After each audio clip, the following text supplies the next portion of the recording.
Despite what their moms told them, they just aren't talented enough for radio. Unfortunately, anyone can have a show these days. Sean. Well, I'm pretty hard to figure out sometimes. I can't even figure myself out sometimes, so don't you try to. Joe. You're an idiot and really a disloyal person. This is the Cuse Militia. Now, those two unapologetically biased orange-blooded homers, Sean and Joe. It's the most bullshit thing I've seen in 30 years. Welcome, orange men and ladies. Happy Sunday. This is the Cuse Militia with Sean and Joe for the Believe Entertainment Network at Cuse Militia on the socials. Go there, join the militia. It is us. We're back to talk about, well, as quick as possible, basketball. Give you some updates on football and the goings on with all of that since we were here last. And we will not be here next week because of Christmas. So the only thing that's on the slate as of now to even talk about is Bucknell. And that just doesn't excite me like it maybe should, you know? So, yeah, I don't know. But we're going to take a Christmas break. So we figured we'd come here today. I tried kicking the can down the road, and Joe called me out on it. So here we are. Don't really have a ton planned, but there are a couple things to talk about. I do have a couple believe it or not, or believe it, don't believe it's. And there's a couple things to update on for the transfer portal. Not like we're giving you updates on the transfer portal, but since we were last here. So, Joe, the day after we were last on, after the last show, there was a couple additions and a couple departures. So, run us through what we got. Start with, I guess, with the wide receiver. Yeah, so we got Chris Long transferring from Rutgers. I believe he has 1 year left of eligibility from New Jersey area, obviously. So, you know, he knows the coaches and what the expectations are, and who knows, it's a guy who might be able to come in and give us a lift like Jackson Meeks did for his last year, right? I think that Jackson Meeks, he gave a good example of how you can come from a school where you got barely any playing time and you can put yourself in a position to possibly get drafted, possibly have 1,000 yards. And I think that it's a good place to be. And they've shown that it's a good place for receivers. It's a receiver-friendly offense. Also, the same day that Chris Long committed Jaden Bellamy, our corner, he put himself in the transfer portal. So now, you know, that's put us in a position where we're losing Marcellus Barnes and Jaden Bellamy. We're going to be young there next year, but we're going to be talented. We got a lot of guys coming in. Our best recruit, Demetrius Samuels, the only 4-star we got. You know, he's a top 300 player, and he's a corner. So we're definitely going to have some players there. But what's that? Go on. We're going to have players there, but it's going to be open competition, you know. So it's just going to push other people. Davion Kerr, some other guys got some playing time this year. So it's going to be interesting there. But as far as defensive backs go, I mean, Fran's a defensive back coach. And if there's one position I feel like he's not going to be worried about, it's going to be that, you know. Yeah, and like we talked, and you don't know why people are leaving. There could be a number of reasons, and maybe it's just not a good fit, or there's something that is different as far as the personnel and the planning. Fran Brown Jr. Yep. A linebacker from St. Francis, right? So coach is going to get to coach his son, and he's going to get to go to get a good education, and that's always something special. We saw that with Coach Boeheim and his two kids. And although it wasn't a storybook ending there, it was fun while it lasted until it lasted no longer. Yeah. So, yep. Anyway. And I know, right, that there's going to be people that call it out on nepotism and stuff, but he did get a lot of burn as a true freshman. He's slated as a 5'11", 210, linebacker, so obviously that's a little undersized for ACC, but, in the transfer portal, he did rise from his high school. I mean, he was a 1-star in high school. And now in the transfer portal, he's a 3-star. So he went and he proved himself to be, a better player than previously ranked out of high school. So, who knows? But he's going to come here and challenge himself. And, hey, I mean, the fact that you can be coached by your dad and still be challenged like that, to me, that's a good thing because a lot of kids can't be coached by their dad. So, Kyle McCord was on was it Brian Higgins? Is that it? I believe so, yeah. On Cuse Sports Talk Radio. And he was asked about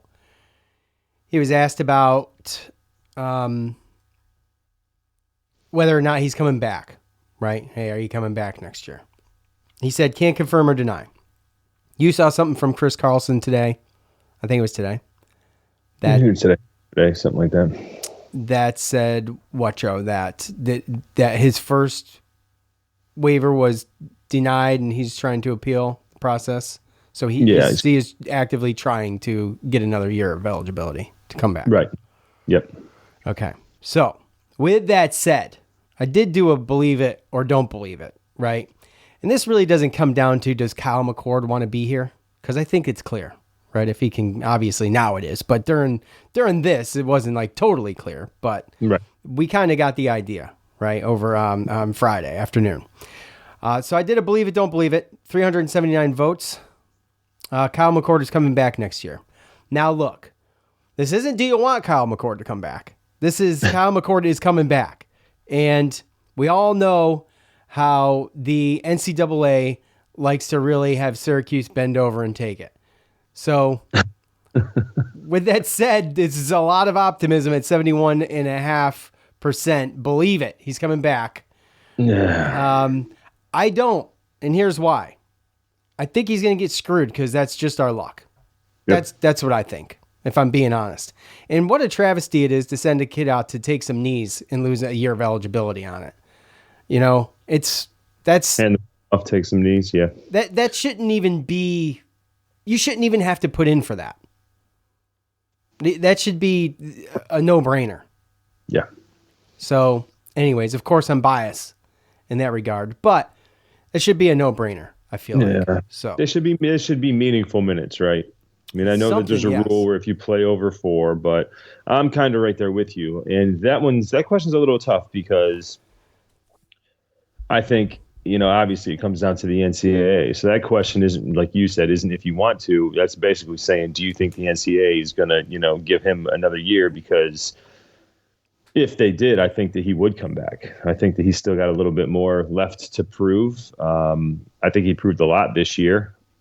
He's kind of flown up the stocks. I was watching some video saying that he moved up to, 5th or 6th in some draft ratings as far as quarterbacks go. But again, that's a long haul. You got the combine, you got a lot of other workouts and stuff. You got to do your pro day. So I'm going to be optimistic. I'm going to say no because I'm right there with you. It just normally we don't get the luck of what some other teams get as far as rulings from NCAA. But if he does get that ruling, I do believe he's going to come back. And yeah, without a doubt. But at the end of the day, we know he's playing in the bowl game, and he did accept, an invitation to the East-West Shrine Bowl, and that is January 27th. So obviously, that decision of, from the NCAA and if he's going to come back has to happen before then. So at least we got ourselves a timeline. Yeah, right. So we'll know soon. Yeah. And if he doesn't come back, I mean, obviously we all would love to have another year. We know, with Jakari Williams and 2 of the freshmen we got coming in that there's some talent there, but they're going to need a little time to grow. So that'd give us another year. And if not, we did pick up Ricky Collins, backup quarterback from LSU.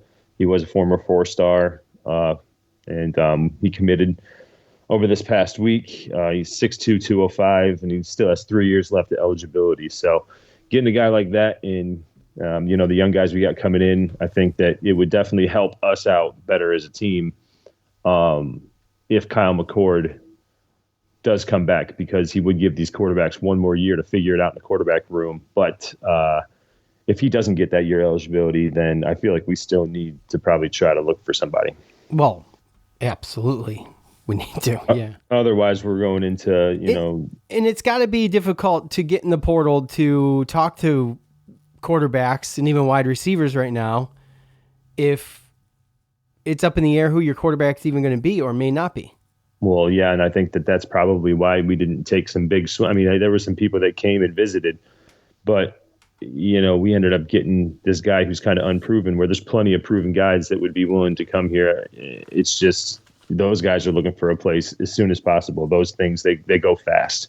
And those guys have already gone into the transfer portal. I'm sure there'll still be a couple holdovers, especially from bowl games and stuff like that. But a lot of the better quarterbacks that are transferring, they're going to finish. I mean, they're going to know. Some of them have already decided where they're going. So, waiting for Kyle McCord might be putting us in a certain situation. So, knock on wood, hopefully maybe one time NCAA won't do us like they've normally done us.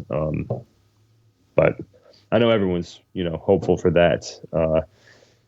So there's that, making the quarterback room a little bit deeper and younger and more talented, giving you more options. Also, last podcast I spoke about one of the guys that I was hoping to be able to grow and become, a solid contributor on the offensive line. Joshua Miller, he actually withdrew his going into the transfer portal, so he is going to be coming back. So there's a positive in that end. And then what you wished for, your wish list, the last and the most current transfer is a kicker from Iowa, Trip Woody. He is transferred and committed to Syracuse. So we got another kicker on the roster. Needed that. Yeah. If nothing else, just the competition, right? Old Trip Woody. It's a nice little name. It's a nice kicker's name. We lose Denneberg. We had O come in. Who's the other guy? Who's the third? Oh, the one we have now, Kennedy. Kennedy came in. He was a trans. So I can see a situation where it's Trip Woody and Kennedy are fighting it out, trying to figure it out. But with Denneberg leaving, that left the hole with, at least the kickoffs. So at minimum, hopefully this guy can come in and at least do the kickoffs. Yeah. Okay. Well, let's talk about the 87-60 loss yesterday to Maryland. So, at the end of every game, we ask for your thoughts. I don't know if we're going to talk about them. I don't really want to beat a dead horse. We just did about 12 minutes of football, and we could, should, and probably may end it soon after that. But we got to talk about this, and we mostly really got to talk about the press conference, what Coach had to say, and then we can take a look at some of the stats and give our thoughts, and maybe we'll try to find something out of the pool of misery. And there is a positive in this, and that is that Syracuse did shoot 100% from the line, which is amazing. The catch to that is they only shot 2 free throws. So, but he hit them both. So, and it was Donnie Freeman, I believe. Was it Donnie Freeman? I think so. Okay. With that said, hold on, it's right here. Yeah, it was. With that said, let's hear what Coach had to say following the loss. Today, on our behalf, it's nothing to talk about. As far as me, is the game. We got our butts kicked, handed to us. We hung around for a minute, never could get our offense going. They pressured us, they bothered us, but at the end of the day, we got our butts kicked. It was embarrassing, very disappointing. The one thing that we've done all year, even though we've come up short, we've competed.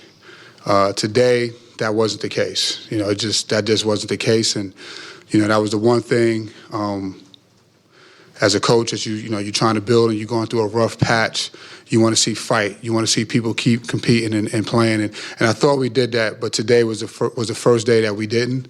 I'm very disappointed in, myself. I'm very disappointed in, the outcome of the game and the way we played that particular game. again, you can play games and you can lose games, but you have moments that you play well and you give yourself a chance to win. Today, that didn't happen. That didn't happen at all. And so again, Maryland did what we knew they were going to do. You turn the ball over 21 times. You can't win any game doing that. They made 12 threes. Everything. Like I said, it was nothing to talk about. It was just it was embarrassing. Questions.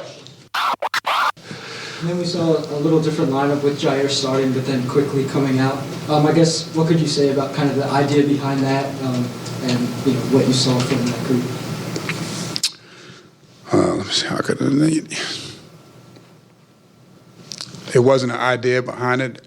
Actually, it was something that was miscommunicated. So that's what it was, and it wasn't. That it happened. So we had to start off the game that way.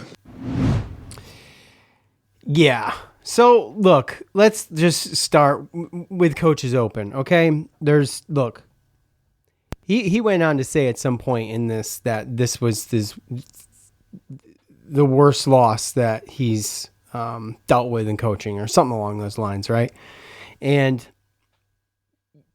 the man sounds just defeated to me. And so when we try to sit here and sugarcoat things once in a while, this team's in a bad spot, in my opinion. Yeah. And, you can point the finger at this, that, and the other and all that. But at the end of the day, like Coach said, this team did fight. They fought in several games. The Georgetown game, it was sloppy, it was ugly, but they didn't, give up. 15 points, was it, in the first half, Joe? Is that right? 17. It was 17. Okay. 40. All right. So 17 points in the first half. You've got Maryland with 15 steals. Altogether, 25 points off of 21 turnovers. Syracuse didn't shoot bad from beyond the arc. Have we hit 50% this year off of more than 10 shots? I don't think we have. Oh, that shit was garbage time. Yeah, well, I know, but still, you look at this on paper and it's not terrible. But the effort, okay. In the beginning of this game, Syracuse coach said, "Well, we hung in there in the beginning." Well, the only reason we hung in there in the beginning is because Maryland couldn't do anything anyway. They were just missing. They were missing, and then once they started to hit shots, it was over. And that you're watching these players on the floor, and they're just like, oh my gosh, there's 15 more minutes left of this game. It's just, that's how it looked. I was disinterested in it. It was, I wasn't even mad. I knew what was going to happen. I just didn't think it was going to be that bad. You don't like watching your team out there playing with no effort. Coach is saying it. There's nothing to sugarcoat. They're in a bad spot. It's freaking ugly. I don't know how you get it back. I would stop short of saying that I feel like Coach has lost the locker room, but I don't think that's the case totally. But this team is in a bad place. When we talk about, the whole coaching thing, in my opinion, when you have your team playing like that with the lack of effort in the rest of it, and it pretty much lasts all game, that's a problem with the coach. If you can't motivate your players, then how are you going to fix this? They were just disinterested. They wanted to go home. It was lazy, and quite honestly, it was, like Coach said, it was embarrassing, but expected. That's too bad that something like that to happen would be expected. I didn't expect a whole lot more than that. I felt like I kind of did, right? I did. The way that we fought, look, I didn't expect them to win, but the way that we fought in other games and the fact that this isn't even a ranked team, albeit, they could end up being, I think they're close to that. I think they're a tournament team.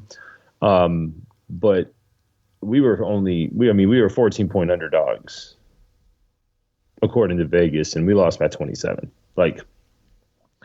That's completely just not effort, whatsoever.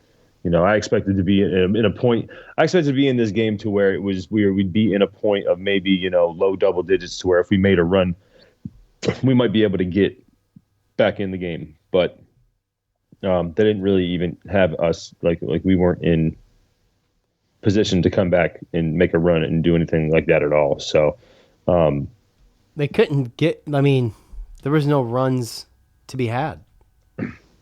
And I think a lot of it too is part of it to me is you look at the refs, and I'm not blaming the refs, because what they do is they set the pace, right? And realistically, that was a tough, handsy game.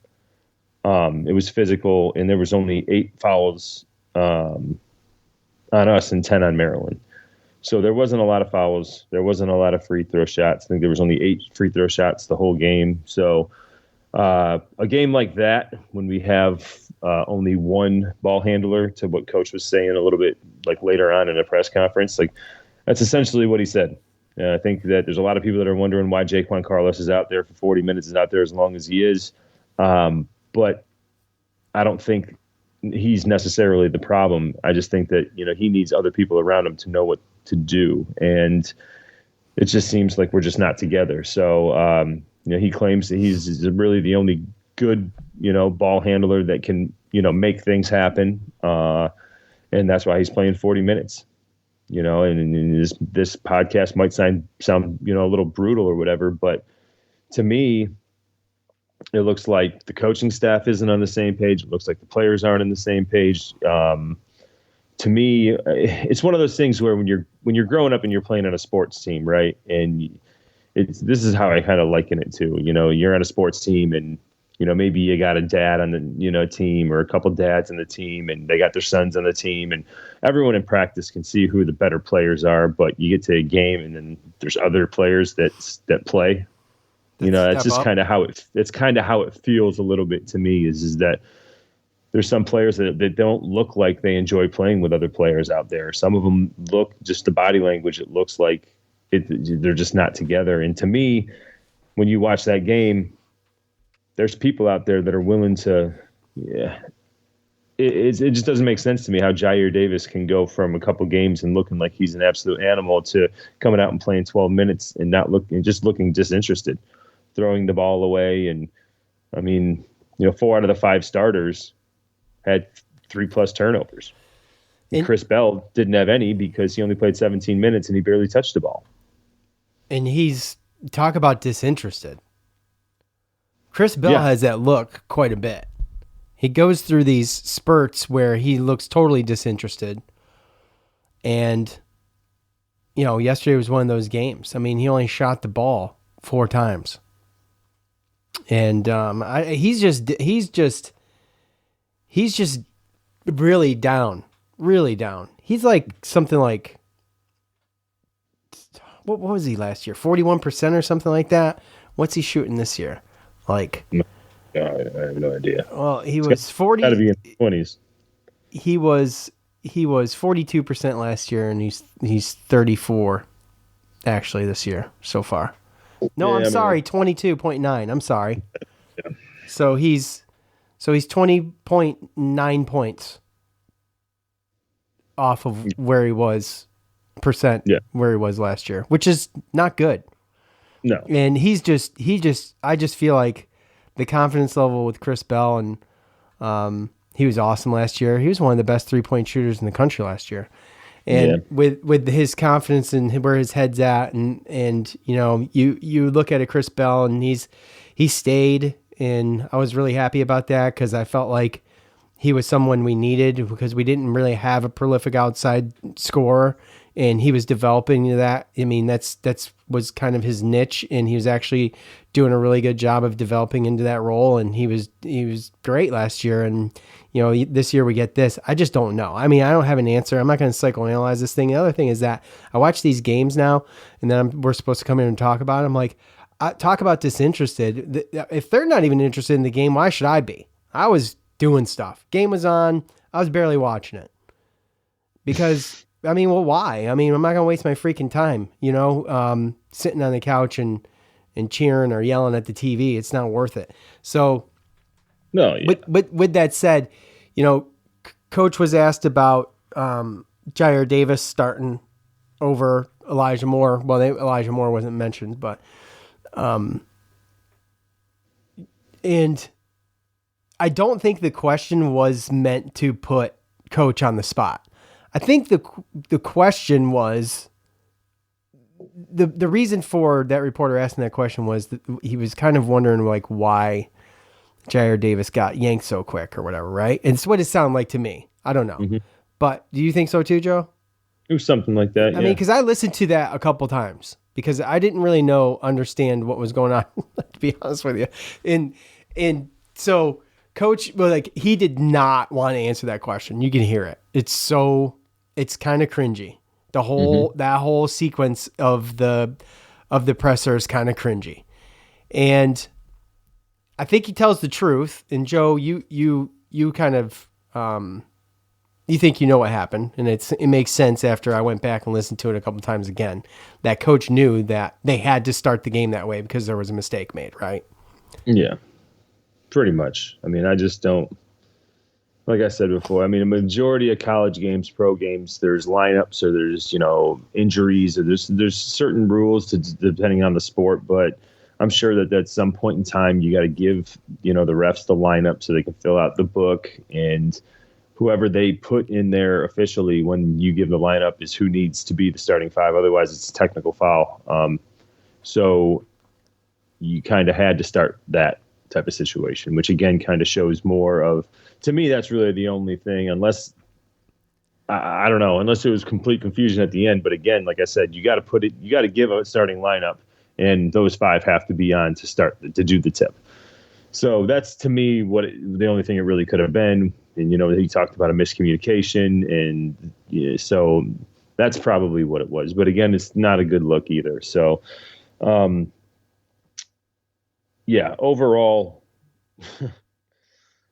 like I said, there's a couple of things that they weren't a good look. But it's difficult, especially as a coach, when who knows if Chris Bell's hitting threes in practice. You watch Jair Davis do what he did the past couple, the way he's been scoring. Well, we talked about Jair Davis and Jaquan Carlos alike, and talked about how they looked like they were getting more comfortable and improving. Right. We said that last show, and then this happens. Yeah, and like I said, again, the way that this game was reffed and allowed to play, and the way that Maryland, they're just... The fact that we only have really one legitimate ball handler, because it would be JJ handling it, if not Jaquan, and them allowing the Maryland to play just at both sides to play it went into the way that Maryland played a little bit better than us, if that makes sense. So Maryland took complete advantage of it.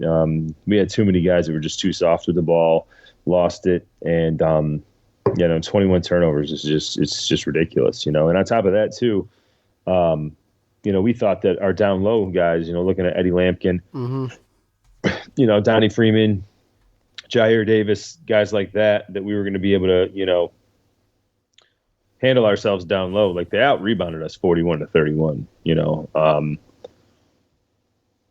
Derek, your main rebounders got a total of 17. What's that? Well, I mean, Eddie Lampkin with 10 and Donnie Freeman with 7, and those are the guys you want to see do that, and they kind of got handled a little bit, and Eddie Lampkin missed a couple that were like really quite easy. Yeah, it just weren't going for him. They kind of got dominated by Julian Reese and Derek Queen down low. Obviously, Selton Miguel hitting 6 of 9 3-pointers. That doesn't happen every day. So. Maryland, even though they started out slow, they ended up playing a pretty good game.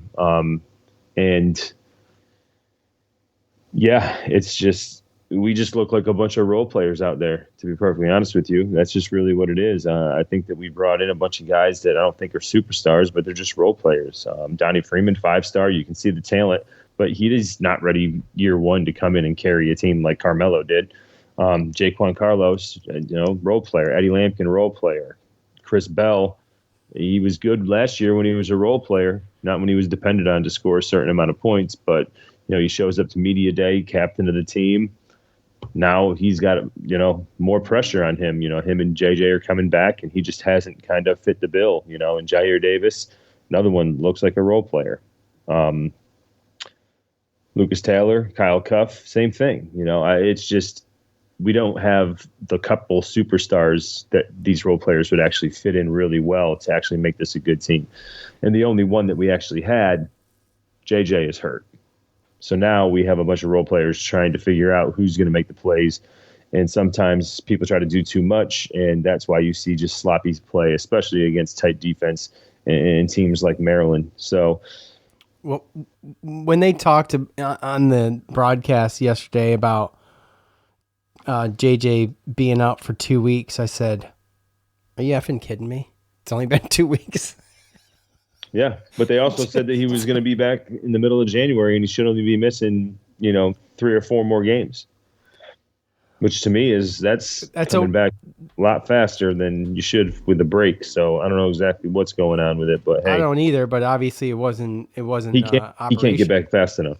Right. Well, and here's the thing. Like the fact of the matter is this team is in a bad spot now. It doesn't matter why, if it comes down to coaching or if it is because they're missing JJ. I mean, honestly, guys, it's a little bit of everything. There's some reasons and there's some excuses that we're all throwing out there right now. I mean, I think there's legitimate reasons to where we are, but I think that there are some excuses as well. So, well, the reality is what we're seeing is not good. 100%. Okay. No matter, right? If you throw away the reasons and excuses, then yes, we are in a rough spot. Right. It's just not good. So. No. My point in me prefacing what I'm about to say with that is this. We'll see what happens when JJ comes back. Like, this is a show that has always held on to hope. I haven't been doing that this year. Okay. I'm not feeling it. I wasn't feeling it from the get. JJ was still here when I wasn't feeling it. However, I don't want to be the big mouth negative Nancy. And I think, just for the sake of sanity, we'll just, I think this year is not going to be good. If JJ comes back or not, it's just not going to be a good year. It is what it is. You could see, like Joe said, some of the guys may or may not, at least it comes off like they don't enjoy playing with one another and they don't play as a team. And it's just, it's like the bad news bears out there. And I think JJ is a player, was and is and will be a player that can hold this thing together a little bit better than what it's doing right now. And, the ACC isn't exactly lighting things up. You've got your blue bloods and then you've got kind of the rest of the field, right? So yeah, we'll just see. We'll just have to see. But to say that, like Coach Boeheim, he was talking about the 5 and 5 stars before the Maryland game, that it has nothing to do with coaching, I think is gaslighting us all. And I don't think any of us are that stupid. So. Yeah, I mean, that's tough because realistically, you're going to have those fans out there that are like, well, the fact that Coach put us in a position to where we needed, that if we don't have JJ, then this is what it's going to look like. I think that people would just blame that on the coach, right?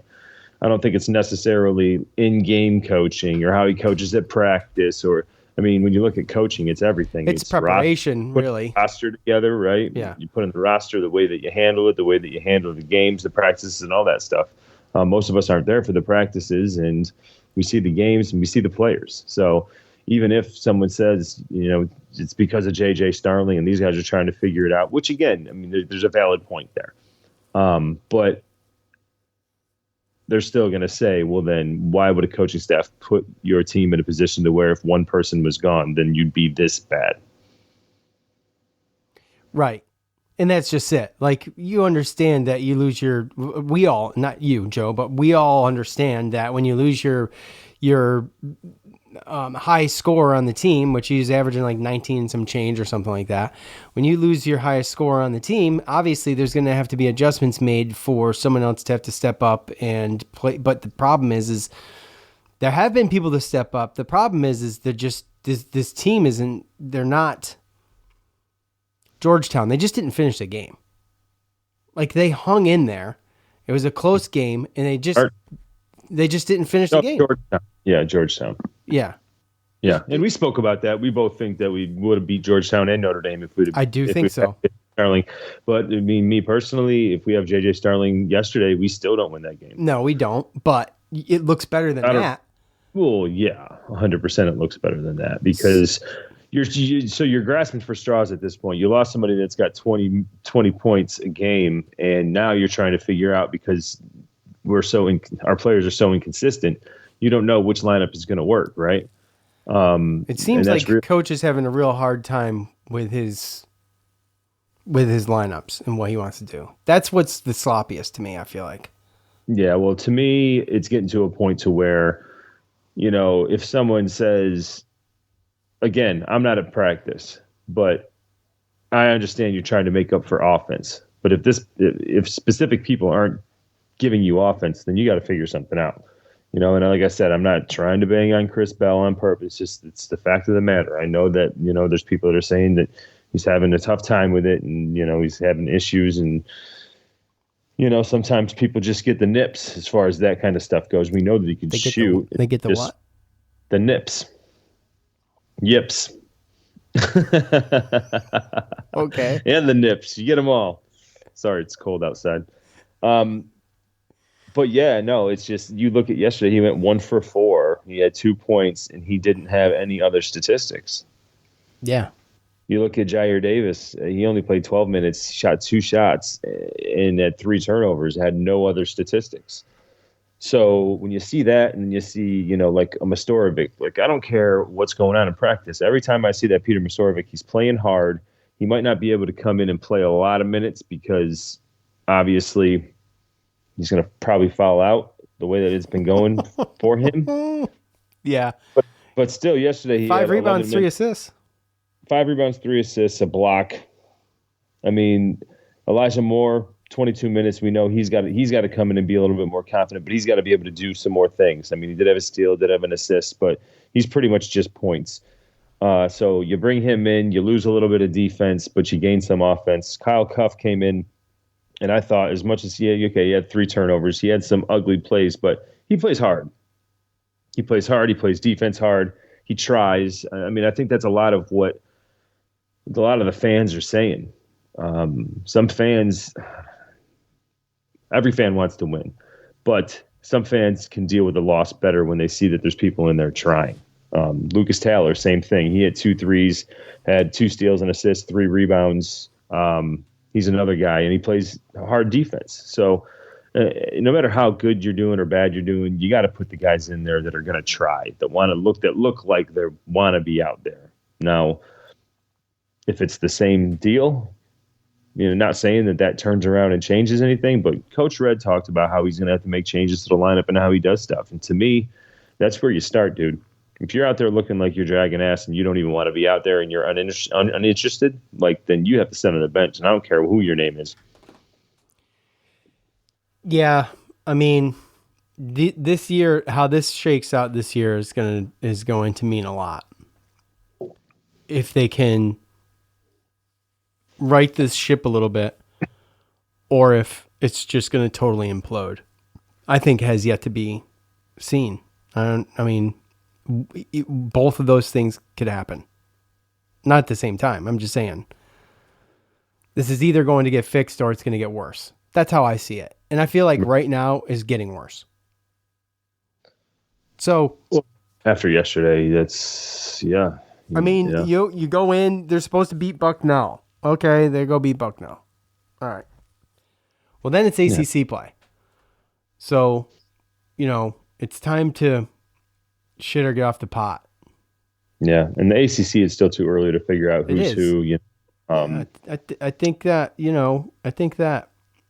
there's going to be some games here that we're going to be able to win in the ACC. It just doesn't feel that way right now. But I put a believe it or don't believe it. First of all, on the coaching, okay. Coach Boeheim saying this start to this basketball season has nothing to do with coaching. 79% don't believe it, and we know how cynical the fans are getting right now. Out of 243 votes, and then no battery. And then I put another one on here, Joe, and I was gonna save this one. I think we'll do it and we'll come back to it later. I think it's worth talking about just in case I forget. The most losses in a basketball season is 17. It was the 21-22 season. I put on here the believe it or don't believe it. This team will have less than 17 losses this year. Do you believe it or you don't believe it? They already got 6.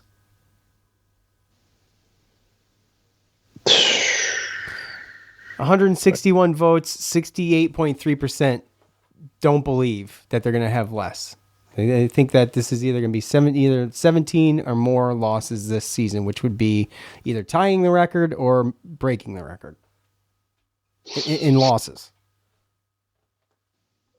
To me, that's tough because that all depends on what happens in the games leading up to JJ Starling.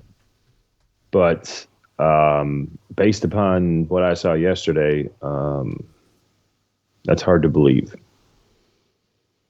Yeah. Okay. All right. Yeah, it's hard to believe. It could be very ugly. See, this season could be very, very ugly. And that's what I'm saying. Like, I reserve just the idea that when JJ comes back, this is going to look better because it's obvious. I think it's going to be better. Right.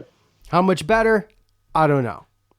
Right. And I think, yeah. And to me, it's immediate, right? It's immediate reaction to so. if you'd asked me this last week, then I probably would have said believe. Right. Because of the effort, because I thought that we were still in a position where we might be able to, and again, this can turn around. We've seen a turnaround after one game. It's just very, very hard to unsee what we saw yesterday. Yeah.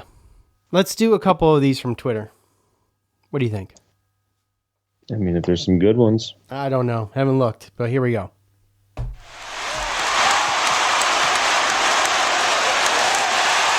It's time to hear from you, the loudmouths from the loud. All right, if anyone's still listening, you know what to do. At the end of every game, we ask for your thoughts on that game, and you give them, and then we talk about them. And, obviously, it's not been great. And I think people are tired of me asking. But people still participate. At David Super, we sold our souls for a positive, entertaining football season, and now, because of that, this is the basketball we get. The basketball we deserve, perhaps. At Cuse Waterboy, so glad the sports schedule is jam-packed today with NFL and college football playoff games as a distraction. Dude, those college football games, except for the Clemson game, every single home team won. And every single team I wanted to win lost. So yesterday, although it was a distraction, Anthony, it still sucked because not one of the damn teams I wanted to win won. So I know.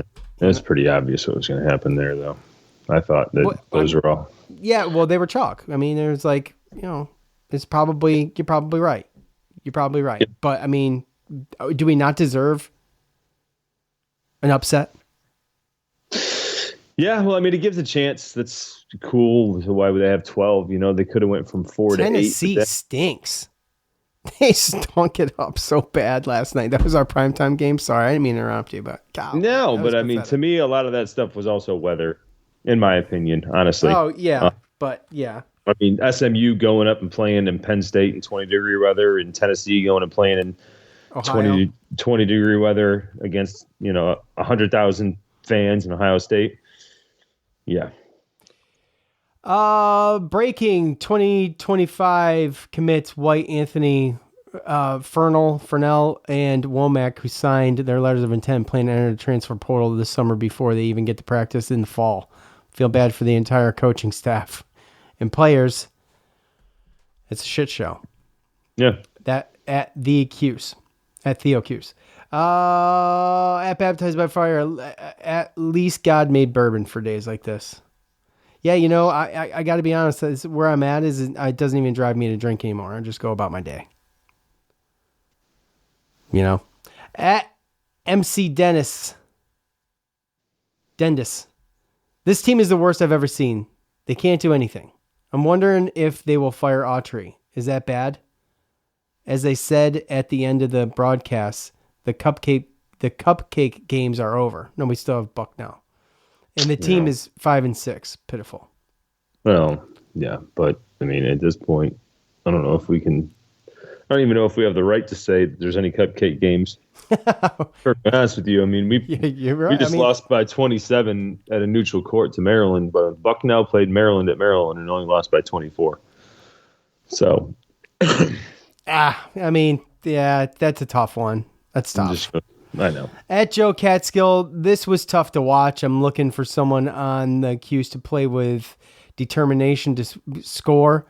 That started too late in the second half. They need to come out smoking. Yeah, I mean, look, they really missed so much in the beginning of this thing that it was just the writing was on the wall fairly quick.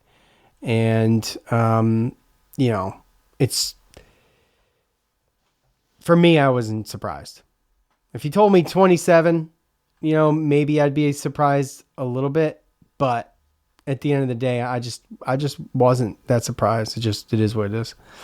Let's see. Nadal. To be fair, Syracuse was regularly losing by 20 plus to good teams in Boeheim's last years. This is simply a condition of what the trend due to worse coaching. This is simply a continuation of that trend due to worse coaching. Being a star recruiter didn't work for Hopkins, and it didn't work for Autry either. At Old Cuse, my 4th grade church league basketball team I coach has better chemistry and more hustle than this Cuse team. That's brutal. Yeah, it is. It's more the same. Yeah. Embarrassing. Is it lacrosse season yet? I'm glad I missed it. Fire red. I'm sick. They hired the wrong coach. Pathetic. Worst Syracuse team in my lifetime. So, Didn't Nadal do a believe it or not? He did, and I can hit that. Let's see. Because it was about what it was very. It was similar to that one comment from at Theo Cuse, right? Yeah. Yeah. He says this was his poll. I just retweeted it. Yeah. So honestly, watching how Autry is treating Freeman plus this absolutely bad year has me wondering: is Syracuse's incoming class more likely to decommit if Autry stays or leaves? So are they more willing to decommit if he stays here or decommit if he leaves? Which is it's kind of a fun question. So from that perspective, Joe, Theo Cuse wrapped up the incoming class. What do you think? I mean, because there were some comments in there which we can hit up afterwards. I mean, I feel like they definitely have a better chance of decommitting if Autry leaves. To me, players have favorite schools, but players, they go to schools because of the coaches and because of the familiarity and the relationships that they have with those players and coaches. So again, I know that there's a lot of people that look at it one way or another, but those players are coming here because of Autry and the coaching staff and what they were willing to basically sell them. And also too, I mean, we have a lot of these guys that they're only going to be here for 1 year, and we obviously see that, there's not a lot of, I mean, looking at what we have this year and then bringing in next year and everything. I mean, who's going to be your guaranteed starter next year? Taking away maybe Donnie Freeman. Like, who's your guaranteed starter? Like, there is none. Assuming Donnie Freeman stays. Well, I mean, Donnie Freeman doesn't start, and that's the thing is, to me, if Donnie Freeman starts playing to the ability to where he's going to be an NBA like first round pick, and JJ comes back, then you're talking about a team that's winning some games. If we continue this trajectory and everything, then I mean, to me, what he's doing is kind of like what is expected. Like I wasn't expecting him to be an above and beyond like 5-star 1 year and done type guy. As much as he has that type of talent, he still needs better players around him to get to that point, Those are like a 5-star like that. They grow throughout the year to the point where near the end of the year they get to the tournaments and everything, and then they just ball out. But they have other, older players that show them the way. And right now, Donnie's being asked to do a lot more than what he probably should be. So to me, like I said, if it doesn't change and we just don't start, we don't start winning a bunch, and he starts putting up, just filling the stat sheet, then I think there's no way he's not coming back. And all these commits coming in next year. Basketball isn't like football. You can come in 1 year and you can start. So all these commits, they know that they're coming in because they have an opportunity to play the first year. So, yeah. So what's your answer? I agree with you. Yeah, I think they're more likely to decommit if he leaves. Right. Yeah. And then when you look into the comments and you kind of dive down into the comments, there's somebody that says that they already signed, and that the only way that they could, or decommit and go somewhere else is if Autry actually left. So to me, I don't know. No, I don't know anymore. I mean, I understand what you're saying, but I don't know anymore if that's necessarily true. I mean, usually when you sign a national letter of intent, then there's got to be a pretty damn good reason as to why you are going to be able to back out of it. And a coaching change is number one easiest. Yeah, that's the obvious one. Sure, yeah. That's your out. Yeah. Well, there was 88 votes, and 54.5% of voters chose if Autry stays. That's where the decommits happen. So I don't agree with that based upon just they obviously chose this school knowing who was coaching, and you got to assume that they saw something there. And, losing your best player, we could talk about if there's more than that, but obviously things would be better if you had him. So that's that. Yeah. I mean, my personal opinion is that I think that the coaches wanted to go out and realistically, you look at it right now, our freshmen, Donnie Freeman, Elijah Moore, and Mastorovich, to me, I like those three, as far as the fact that this is only their freshman year. I like those three. You bring in 4 more that are your type of guys for your systems next year. Now you're talking about, you got a base of 7 guys, like you said, if they stay, but you got a base of 7 guys that are your recruits. And then next year, you really only have to fill a couple spots with some, this year it was, oh crap, we got JJ and Chris for scoring, and you just got to get a bunch of role players, and we're going to try to patch this together. And it just hasn't worked out well. Yeah. So anyways, there's no reason to beat a dead horse. We'll see what happens at Bucknell. If we're going to start ACC play, we're going to take the next week off, and we'll be back. And hopefully, here pretty soon, we'll be entering a new year. JJ comes back maybe in the next couple weeks. It's been 2 weeks, I'm told. It feels like 6. Yeah. At this point. Man. You never know, dude. Maybe we can get something going, a little cross. We'll be done with our bowl game. Maybe we get around New Year's, and maybe we can get Fran Brown to go in and maybe have a little come to Jesus moment with the basketball team, help them out a little bit. You never know. Maybe. But that reminds me, I don't know if we're going to have time to do a bowl game preview, but we'll definitely get back here afterwards. The problem with the bowl game preview is that I don't think there's anybody left there anymore. So I don't know what I'm previewing. No, yeah. I mean, we spoke about it already. Their starting quarterback isn't going to be there, and I think they got 20 guys in the portal, and their offense coordinators. Don't get me wrong; these guys are still going to go out and try to play, and they're going to try to go and show out.